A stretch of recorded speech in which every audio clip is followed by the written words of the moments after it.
May hapon mga igsoon, ako din si Sister Rosemary Bogado, ang youth youth sa Church Rowac. So nadi ko sa inyong atubangan aron magsangyo sa pulong sa Ginoo.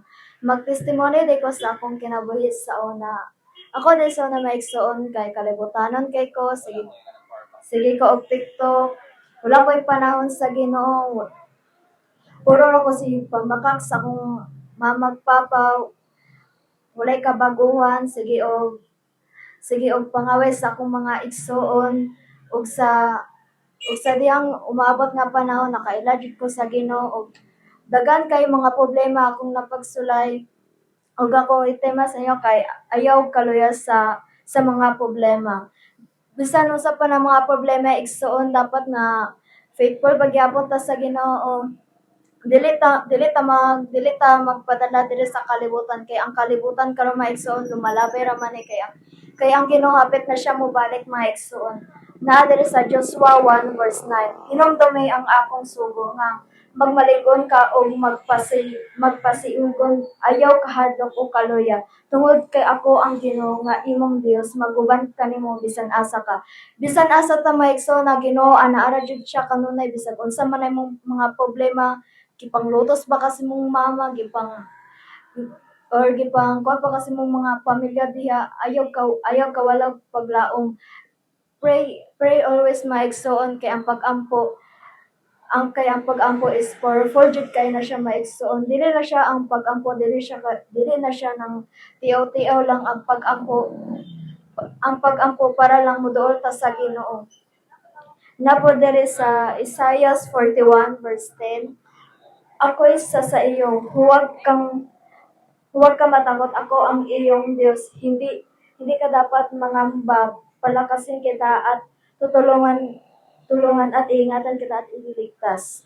Sa tanang panahon igsoon sa mga lumalabay nga mga panahon, daghang kita mga problema nga sulayan, nagyapon ang Ginoo sa ato ang mga igsoon bisan makasala kita mga igsoon pero ang Ginoo ana ra gyapon siya sa ato gahatag og mga blessing, di gyapon ta niya ginasaligway bisan unsa pa nimong mga mga sala nga imong gipambuhat pero ang Ginoo ginapasaylo gyapon ka. The more ka nga magpakasala pero ginapasaylo gyapon ka sa Ginoo kay higugma ka man sa Ginoo maigsoon. Dili ka angay nga ikaulo sa Ginoo.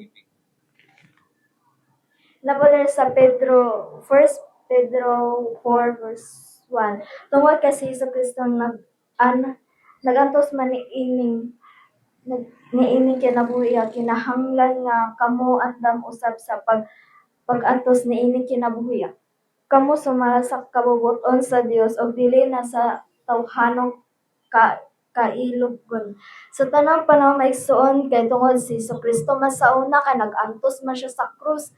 Dapat pod karon pod nga generation dapat po mag-antos pod ta aron po nga makaadto ta sa langit maigsoon kadili lalim mga maigsoon nga makaadto ta sa langit dapat natay mga maagian-ana dili sayon ang makaadto ta sa langit maigsoon. Nakay problema masulayan na maigsoon mga bugat kaayo dili sayo maigsoon dapat nga prepared jud ta kanunay maigsoon kay ang Ginoo hapit siya mo balik maigsoon. Kay kini mo pagsangyaw sa inyong atubangan maigsoon kay dili lang ni bugal-bugalan ng mga igsoon. Kini lamang kay ang Ginoo kay hapit naman siya mo balik. Napod diri sa First Petro 5 verse 7. Hugyan kaniya ang tanan ninyong kabalaka kay siya nag-atiman kaninyo. Kay sukat pa sa una ang Ginoong Dios giatiman jud ta niya suga sa atong pagkabata hangtod sa atong pagpadako.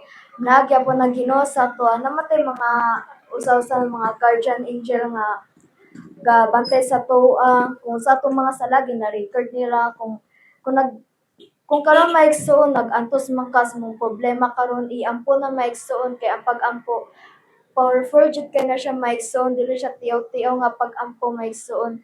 Usa karon maigsoon kung inyo ning nadunggan akong pagwali maigsoon dapat baginason na sa atong mga sala kay ang Ginoo pwede siya mobalik maigsoon.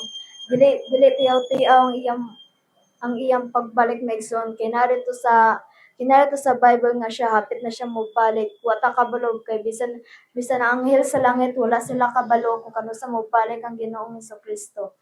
O dapat diri sa Exodus 33 verse 14. Sumagot ang Panginoon at ako mismo ang sasama sa iyo at bibigyan kita ng kapanghinahan.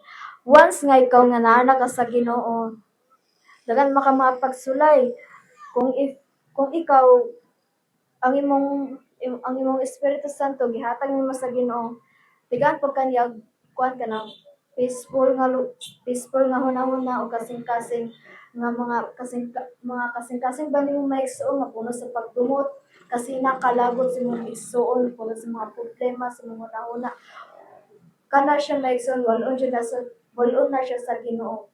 Kaya ang Ginoo kay gusto pa sa Ginoo nga peaceful pod kanang puno sa pagpangalagad siya walay pagduwa-duwa maigsoon kay kana ang gusto pod sa Ginoo. Gusto maigsoon mga lagad na ta siya mientras napatay panahon maigsoon kay siya nga hapit na siya mogbalik maigsoon. Dili ra ko kutob maigsoon, dili na ko padugayon maigsoon. Ang ta maigsoon nga namoy ma-learn sa akong gipang istorya sa inyo may sa ano. Mara to may sa daghang salamat and good afternoon and goodbye.